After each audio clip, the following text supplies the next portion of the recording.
بعدين ما حكى كريستيانو رونالدو، انت مش ناوي تعقل؟ صدق بيريز لما قال انه هذا الانسان مريض.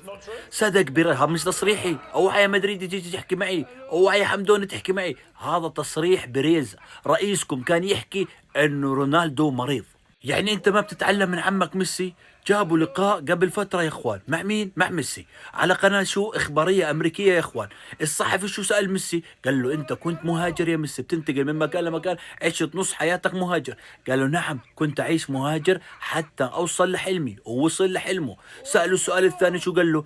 قال له انت يا ميسي الافضل؟ قال لا، هنالك اسماء. دياغو مارادونا حضرته وشفته وعشقت مسيرة دياغو مارادونا، ومش بس هيك، حتى انذكر لعيبة كرة سلة ولاعيبة تنس ولاعيبة أبصر من وين جابهم ميسي من عقله يا إخوان. طلع كل لعيبة الرياضة حتى يمدح الجميع، وقال له لسه في هنالك ناس كانت مبدعة بطريقتها الخاصة.